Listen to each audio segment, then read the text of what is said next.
Hey y'all. So your girl got triggered. Yep, coming out of Walmart. I know y'all somebody probably saying, yeah, that ain't hard. It's not hard to get triggered coming out of Walmart. Right? So coming out of Walmart, get to the parking lot.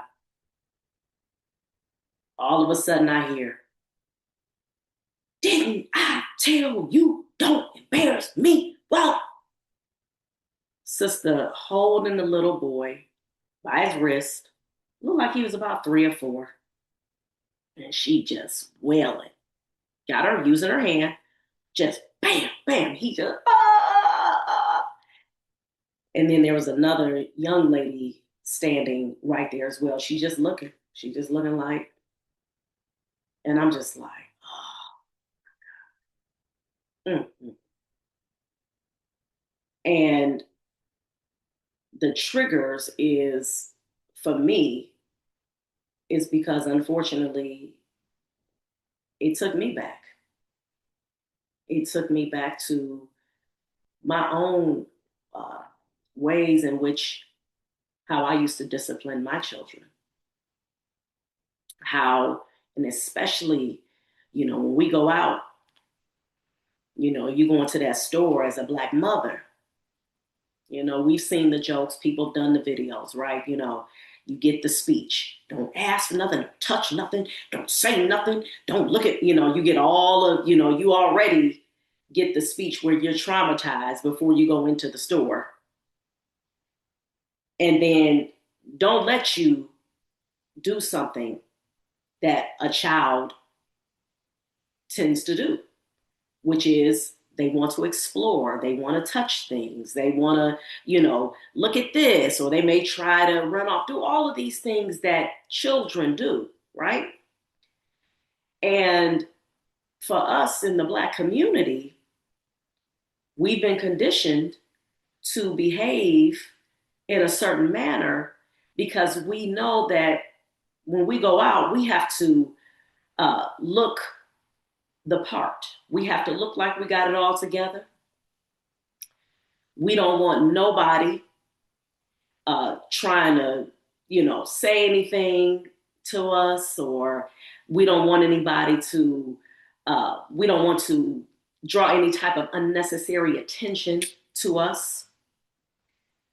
And so everything is about being on your P's and Q's for my old school folks, right? You know about that. Being on your P's and Q's, right? Making sure that you're on top of everything, making sure you have everything together. And that is making sure that your child or children are not doing anything to disrupt anything. And where that comes from, where that stems from, again, that goes back into the connection of the slave plantation.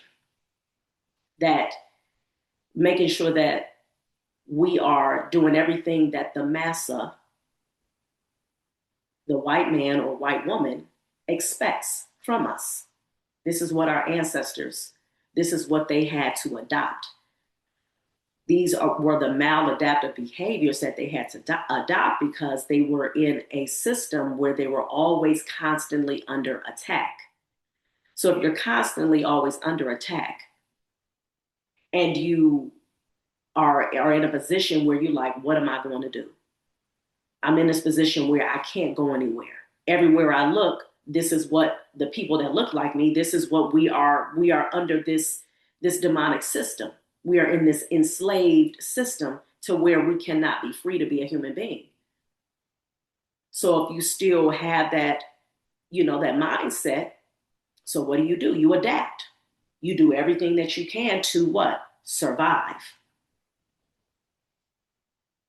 But unfortunately, that mode of thinking, even after slavery was so-called over, even though we know it wasn't, because you still had things like you had the peonage system, you had the Black Code laws, Jim Crow and segregation. You had all of the things that was and still is to this day embedded into a system that says, okay, if you are Black,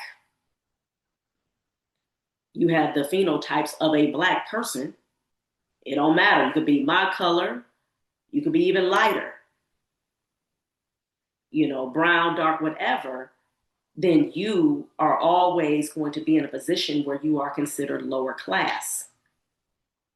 And those who are white, air quotes, because again, whiteness, all of that whole racist, that's all a made up social construct. And so when you have that system to where these people say, hey, I'm white and I am in charge, I make the rules. And if you don't follow them, you don't capitulate, you don't, bow down to the rules, you don't handle your business, it could cost you your life. So remember, this is all embedded in our subconscious. This is all embedded in how we raise our children. And so fast forward to 2026. This was a few days ago. So this was February, Black History Month. And the young boy he was definitely receiving what we've adopted in our Black history, which was that whooping, that beating. Wasn't no spanking, wasn't no popping. It was full-fledged. I'm holding you by the wrist and I'm tearing you up. And again, like I said, when I got a glimpse, when I looked and see, this is a little boy. I'm talking, he looked like he couldn't have been no more than 4, y'all. Couldn't have been no more than 4. And of course, he crying out, and I'm just like, y'all, when are we going to stop? Literally, when are we going to stop normalizing this stuff? And that's why I said that, witnessing that, hearing that in real time, wasn't no little video on TikTok, somebody, cracking up on, or IG, somebody, real time. And she definitely looked angry. So and again, like I said, I heard a couple of her things that she was saying, embarrassing me. Once again, it all goes back into what? How we as the parents, how we are being looked at, how we are being judged, how we are being perceived. And if our child or children, they mess that up, then they get toe up. And that's a problem. And this is why, now more than ever, this book right here is the book Spare the Kids Why Whooping Children Won't Save Black America by Dr. Stacey Patton. This is the book that our organization, ABC Read, we will be having our 3rd book club reading this dynamic book together. And yes, I've read it and reread and took notes. And that's why I said we need to convene as a community. I don't care if it's only a small group, because remember, just because you have a small group, all throughout history, we've seen it's those small groups, it's those little pockets, it's that core group of people that usually makes the most valuable impact. And that's why we're having our book club. And that's why we're going to read this book together. And that's why we're going to dive into the history of this whooping, this beating, this I'm going to beat your ass, all of those different things that we have grown up hearing, to where if, it would be a thing in the Black community, which you have Black folks who say that to this day, people in my family. All right. I had a conversation with my dad the other day, and he talked about, I thank my mama, which was my grandmother, Granny, okay, phenomenal woman.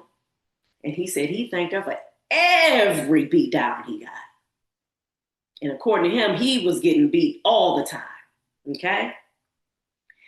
And the whole mentality behind the beating is, I'm not going to spare that rod because I don't want to do what? I don't want to spoil that child. But y'all was so dope about this book. Dr. Stacey Patton, she did her homework. I'm talking about for real, for real. And oh yes, and she addresses that particular verse that is said and touted, over and over again in the Black community. Yes, I cannot do that because I don't want my child growing up to come and do something to me, and not listen and not turn out to be all right. Because that is the narrative. My dad and others have said this plenty of times. If I didn't get beat, then I wouldn't have turned out to be the great business owner that I am, or the great father that I am, or the great mother that I am, or this doctor or this educator. All of these things. And as our dear sister, Dr. Joy DeGruy, has said, because that's where the first time where I heard someone say that, she said, no, you didn't turn out right because of the beatings. It was in spite of. And the reason why, again, that she talked about that in her book, Post Traumatic Slave Syndrome, is because this is one of the maladaptive behaviors that we have put and adopted into what we call Black culture. We know what it is, right? We've made fun of the Beckys and the Bobs, and how they would talk to their children, and don't you do that, Timmy. And then Timmy like, shut up, B. You know what I'm saying? Like, we'll hear, and yeah, it's true. We've seen it and we've witnessed where you'll have that white child, no, get off of me. You know what I'm saying? Talking back, like in a way where you're like looking like, huh? Like, I know my mama named Jackie. I'm like, I know Jackie ain't about to, she wasn't about to deal with that. George, my dad, no, no, no, no. Right? But what we have to understand is there's a balance, right? You do not, of course, allow your child to talk to you in a way where it's disrespectful. So, in raising our children, we have to remember that we are setting boundaries, we're setting examples. And of course, if your child, just like with any child, in their growing stages, they're going to try you, right? They're going to test the waters. But that's when us as the adults, we have to set them boundaries and make it clear. No, you do not talk to me like that. But again, if a child usually if you have a child who's like, they're older and they're talking to you like that, because we know with 2-year-olds and 3-year-olds, they're going to do the whole having the tantrums and all of that. These are natural stages that the child, when they're that age, that they go through, typically. But even still, there's a way in which we still tell that child, we remind that child, but without making that child feel like that they, are about to like just get abused. Now we have to, make it clear that you're not going to disrespect me. So there's, again, a balance. Like I said, a medium. You check your child. There's a way you can check your child without thinking that you have to go to the belt or that wooden spoon that you keep nearby, or the hanger.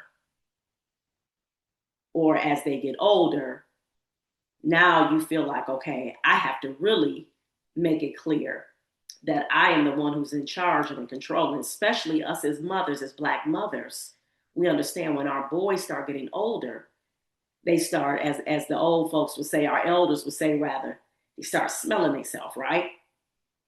And the boys, they become more challenging, especially when it comes to the mothers. And this is why, again, we have to make sure that we have that balance in our communities. This is the beauty of having that mother and that father there, because that father who understands that boy when he's at that stage, he usually can intervene and say, hey, look, we're not doing that here. But do we have to go into, but if you don't have that balance in the community, in which that's the things, again, that will be discussed in this book, when you don't have that balance in the community, where you have a community, which we have seen and we're still experiencing, where you have a lot of Black mothers who are still the heads of the households. They're still the ones who are typically raising the children. The children are with them majority of the times. Then that's when you have those mothers who come in and say, you know what, well, I got to be mama and daddy. I got to show that boy that he ain't running ish. And the only thing he understands is a knockdown, a beatdown, or I'm going to embarrass you. That's one of the things that we're definitely, unfortunately, we have mastered. The whole, oh, you want me? Oh, you embarrass me? I'm embarrass you. This is the comeback. And when you listen to the rhetoric, though, when you listen to that speech that comes out of, and in particular, I'm addressing especially like in an instance where you have like the Black mother dealing with her son, and when you hear that she's saying, "Yeah, I'm embarrassed you like you embarrassed me," and you sit back and you're like, man, how immature is that? Because the mindset is, oh, I'm gonna give you what you gave me, and then it becomes just this endless cycle of emotional immaturity. And we forget that, see, our children, they're going to grow up. They're not going to be, remember, we are adults longer than we are children. If we're blessed, obviously, to live a long life, we're adults longer than we are children. So that foundation that we get as a child is extremely important. That's a pivotal moment in our lives. When that child is between that ages of 3 and 5, that's when their personality is being formed. And it's like, literally, it's like embedded in your foundation. And so if that child, if they're already being accustomed to everything is met with this, I'm going to go off, this violent response, even if it's not a hitting, it's, I'm going to give you the death stare. I'm going to go off on you. I'm going to embarrass you. I'm going to make you feel less than. All you're doing is breaking the spirit of that child. And that's not what we're supposed to be doing as adults. We're not in the business of breaking our children's spirits. But you know, that's what happens. And just like the quote by Frederick Douglass, when he said it is easier to build strong men than to repair broken men. Okay? It's harder to repair the broken men. And of course, men or women, right? It's harder to do that. But it's a lot easier to build a strong man or woman. Okay? Why? Because when you have that mindset, that wisdom, that patience, because that's what's supposed to happen. When you have that person who was raised in a way where they were shown grace and mercy and love, they were shown that it's okay to make mistakes. They have boundaries that were set. Yes, discipline was a part of their household. And those people, they grew up to be solid people. When you have people like that and they grow up like that, then it makes it a lot easier. Think about it. Think about people you've met in your life who is like that. They're easy to deal with. They have a level of confidence that you're just like, mesmerized by. You're like, wow. They're very thoughtful, patient, kind, loving, whether it's a man or a woman. And yes, there are folks like that who were raised like that. Believe it or not, there are some Black folks who've opted not to whoop their children. I haven't met a lot. just just keeping it real reading talk. Haven't met a lot, but there are some who said, you know what, I'm not going to do that. In fact, I remember I was watching an interview. I think it was Marlon Wayans or Sean Wayans, one of them. They were talking about raising their kids, and they were saying how they didn't whoop their children. And I distinctly remember my response. I was like, what? You don't whoop your kids? Oh my God, that thinking all kinds of, yeah, you're probably around the white people. Literally, these are things that I'm saying. Around the white folks, ain't whooping your kid. And now look at me today, 2026. Here I go tomorrow. Please put the belt down, put the shoe down, put the stick down. Don't touch that hanger. Don't touch that extension cord. Please don't do it. Don't even use your hand. Don't do it. You see how law do it? You see how God do it? For real, y'all. It's like, wow. And that literally, and what has helped me come to that realization was seeing my own children. Seeing how, I've talked about this before in the chapter in my book, in our book rather, that I co-authored in my chapter, Escaping the Fear Trap House. And I go there, not all the way. I don't disclose everything because I feel like for me on a personal level, I'm not there yet. And I feel like certain things I still won't disclose about my life. But I had to disclose this aspect of how my oldest son, you know, I'm still trying my best to repair our relationship. And a big part of that is because of the fact of my ways I disciplined him. And he wasn't the only one. All of my children, I believe one time I believed in whoopings. There was that time where I believed you beat that ass. Okay, you ain't gonna buck up on me. And this was a time that I wasn't single. I was married at the time. Okay, and that was something that at that time, unfortunately, I thought that's what you were supposed to do. Why? Just like I disclosed in my chapter, that's what was done to me. And that's what was done to my parents, right? See how the cycle goes?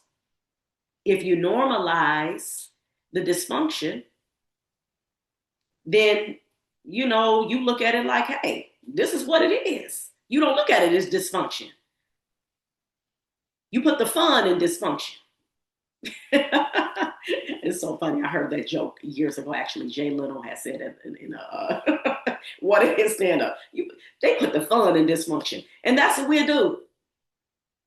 That's why you're there. You will win all the time if you make a video about how you used to get beat. How many times have we seen those videos? We can see them over and over again where that child sitting, they doing their homework, and they just sitting there. And you got the mama right there. She got the belt right there. She like, yeah, get the answer wrong. Get it wrong. What's 5 + 3? And he's sitting there like, 5. Now, Pam.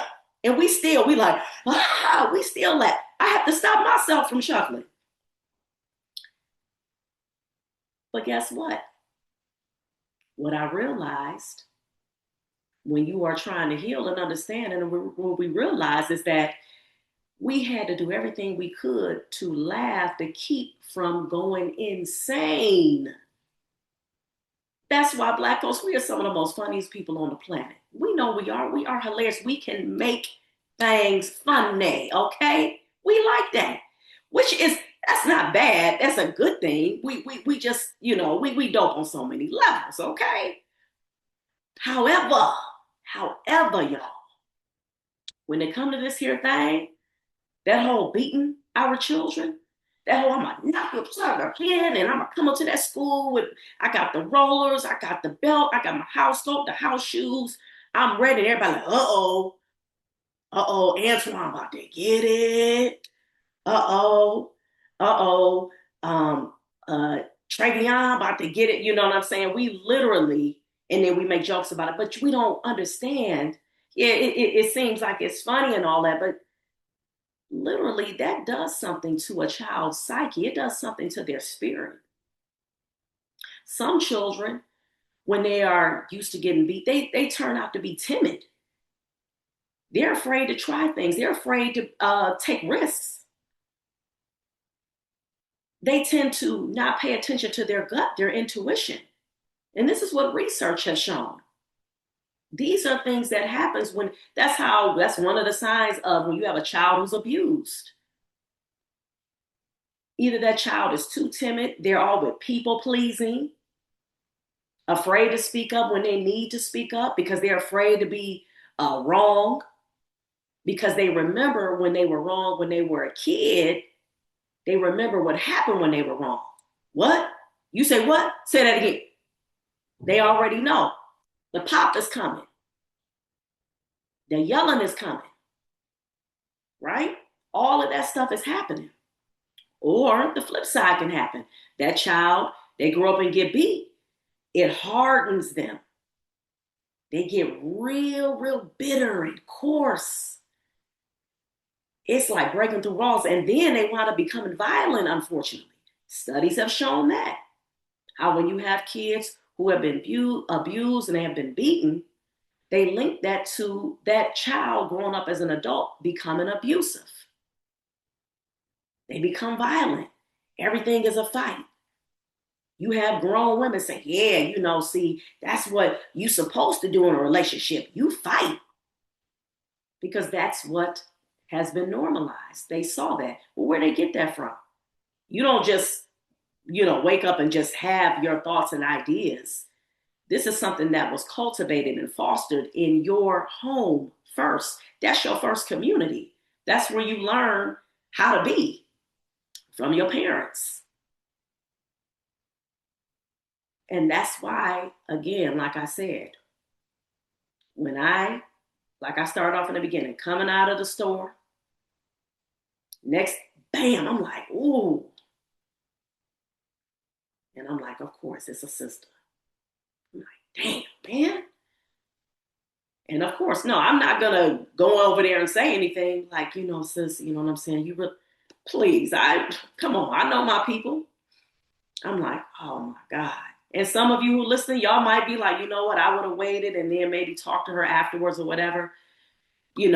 Maybe I would have in a different setting or whatever. But again, I'm making a judgment call. I saw it and I'm like, my heart went out to him. I made a prayer. That's one of the things that I'm heavy on. I said, you know what, I'm going to pray. I said, I'm going to pray for that little boy, that Allah, one God, protects him. I'm going to pray for that woman, that she gets the patience that she needs, the help that she needs, so that she don't go off on her baby. Because literally when we're going off, a lot of times the main thing is that it's the embarrassment piece. It's how that child made you look out in public. It's not really, it could be both in terms of, you may not have wanted them, whatever he did, don't know what he did. It's still, it doesn't matter. Doesn't matter. Again, he was 3 or 4 years old from what I saw. He definitely was not over 4. I'll give 5, maybe. But when I got a good look, I'm like, okay, that's a little dude. He a little dude. Okay? And again, it's just it's this in our psyche, like, no, you're not going to embarrass me. You're not about to have me out here looking like a fool. There's nothing wrong with prepping our children, talking to them and say, hey, look, you know what I'm saying? Before we go in the store, that's nothing wrong. But it's the manner in which we do things. We don't have to always come with the aggressiveness, the aggression. But when we've made that seem like, well, that's a part of us, our culture, what we do, then when somebody does talk nicely, we look at it like, oh, okay, see, you acting fake, you acting phony, you trying to be white, you'll say all of these different things. And it's like, no. And that's why this book is so important, because one of the things that I love about this book is that, see, she breaks down how the beatings and the treating of our children in that way, that was not a Black thing. That was actually a white European thing. That was something that they did to their children. They didn't value their children. It wasn't until they decided upon this collective false notion of white supremacy that white is better and greater and we're the other, meaning black folks. That's when they started to do this switch and say, okay, well, yeah, that whole beating and that, we're going to dog you and all that, dehumanization, that's only reserved for them. And then that's when the gears switched. But if you don't know that history, you'll think, once again, that this is something that we do. This is not something that was normalized in African traditions and African societies. Does that mean in Africa that nobody got whooped or whatever the case? I'm not saying that at all. But what I'm saying is that the ways that we've adopted of how we discipline our children, that is something that was fully bred on the slave plantation. And we learned that from our oppressors. When you have that demonic way of thinking that I'm going to be violent to show you that you are going to submit to me, you're going to fear me. I'm going to do everything possible to make sure that you fear me. That was the mentality that was put on our people. And then when you have that culture created, and when you have our people who are afraid and they're like enslaved and they're like, thinking like, oh my God, man, how am I gonna get out of this? What am I gonna do? Well, I gotta do what I need to do. I gotta adapt. And that's what happened, y'all. That's literally what happened. And here we are, once again in 2026. We're still dealing with the same methodology. And that's the beauty, in closing, that's the beauty of having book clubs. And that's why we are so excited about getting ready to start our third book club, because one of the things with ABC Read that we are intentional about is healing through reading. We understand in order for us to combat this high levels of illiteracy in our communities, there's a lot of trauma that we got to sift through. There's a lot of things that we got to really, really just, pry away and discard and just throw in the incinerator. And these are a lot of the things that have impeded us, have been in the way of us being able to thrive as a community. And that's why, again, like I said, with ABC Read, we are not just giving out books. We have what are called reading experiences. We have these book clubs. We've had our first one for the children, because through creating these cultures of literacy and fostering that love of reading, now we get to really do deep dives on a lot of things in our culture and history that has not been taught to us, especially not in schools. And like I always say, of course, we do not depend upon these schools to teach us our history. But if you are a person who, you're like trying to figure out, well, where do I start? Where do I begin? And that's, again, another reason why I created this space where we're reading talk. And I try to talk about things that I know that are directly related to our community, things that I know that, okay, like, this is something that needs to be addressed. And I know with this topic with, again, the whole whoopings, there's still a lot of people, like I said, in my family, please. I mean, you got folks, they will die by the fact, like, look, I got beat. I'm glad I did. And I'm just like, I'm just wincing. I'm like, come on, y'all. Come on. Please stop trying to connect us being scared and jumping because we afraid we're about to get hit. Because these are real things that we've experienced as Black children. I know I have. Where you like, oh my God. And you just like, you're feeling like you can't make a mistake. It's one thing to worry because you don't want to disappoint your parents. It reminds me of something that Dr. Daniel Black had said when he was, um, when actually, I take that back. It was our dear brother, Malcolm Jamal Warner, rest in peace, when he was talking about Dr. Daniel Black. And he was talking about having a conversation, when he had a conversation with him about our children and how parenting them and everything. And he was just saying that Dr. Daniel Black had said that, you know, our children, it shouldn't be a thing about them fearing. It should be a thing about them feeling like, I don't want to disappoint my parents.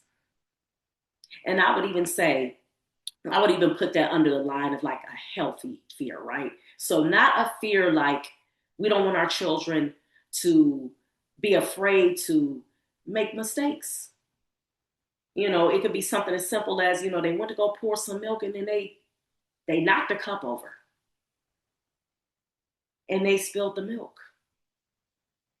Or maybe they didn't lock the door all the way, and then maybe if a person has a pet or something, they have a dog, then the dog got out or something like that. Like, these are real things that kids can do, absent-minded things, right?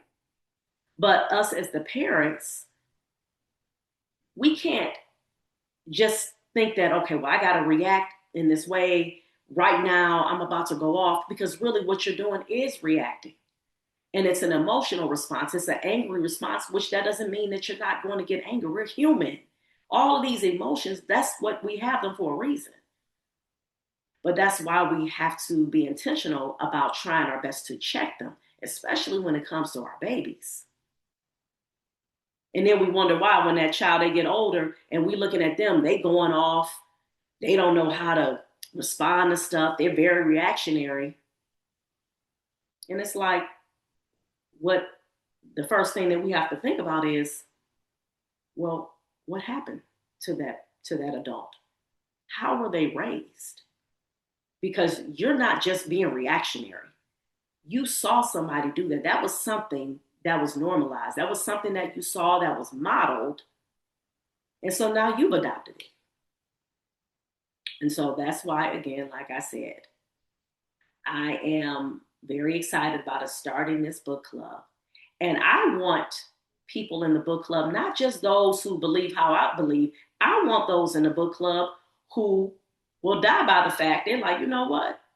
I believe you need to beat them kids. I want those people in the book club, because then we can have a healthy dialogue about it. And it's based in research. When I tell you this sister researched, I'm talking about all the different talking points, all the different things that we've talked about and heard in the Black community when it comes to whoopings and all that type of stuff. She addresses this in this book. And she got the receipts to prove it. Okay, this journal says this journal says that, this book says this article said that. And that's why I really, really love this book, because she went all in. As we ain't gonna just, have no book club over something janky, at least not intentionally, right? But again, for those of you who are interested in joining the book club, definitely the flyers are going to be going out. We're only going to have 10 people in this book club. Once again, we're going to give them a copy of the book. And excuse me. And there you have it. So I hope this was beneficial. This was on my heart, on my spirit. And of course, it's all literacy related. And I hope that you guys got some gems from this, whether you agree with me or not. Hey, this is what it's all about. We're not going to always agree. We can agree to disagree. But as long as we're doing it in a tactful way, we're doing it in a way where we are coming with our research. All right. We come in, remember, just because you have an opinion, you still should be able to support your opinion with some research, some fact, right? About whatever said thing that you have an opinion on. So thank you all again for listening to another episode of Real Reading Talk. And you all please remember to keep reading for at least 30 minutes a day. I'm Miss Sasha. Peace. All right, you guys. I hope that you guys enjoyed that episode. I hope you gained much benefit from it. And I want to do some housekeeping for those of you who are looking for a reading tutor, pre-K through fourth grade. Please reach out to me via my website, abclearntutoring.com, and click on the free reading assessment. All right. Check out the reviews as well. All right. So you guys can see for yourself how I've been able to help a plethora of children over the years and helping them to build a strong foundation in reading. And as I mentioned during the podcast, I'm the founder and executive director of ABC Read, the nonprofit organization that I started over 10 years ago. Our mission is to develop and nurture a culture of literacy in Black and underserved communities, y'all. And you can help us by going to the website, abcread.org, and click on that donate button. Your contributions help to fund us in our projects like our book clubs and being able to get books, being able to provide reading experiences, healthy snacks, all of these things that are cultivating and fostering a love of literacy, which is helping to combat the high levels of illiteracy. All right. And then make sure you subscribe to my YouTube channel. Reading is freedom. Okay. And as I mentioned, I am an author. All right. So I co-authored this book, Healed, Empowered, Resilient, with some beautiful, amazing sisters, all right? And so you guys can pick up your copy via Amazon, or you can email me. Go to info@abclearntutoring.com, all right? Send me an email and I can email you. I can mail you a copy, a signed copy, okay? All right, you guys. So that's it. That's what I have for you on this episode of Real Reading Talk.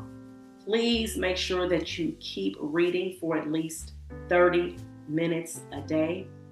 And remember, reading is freedom. Thank you. Peace.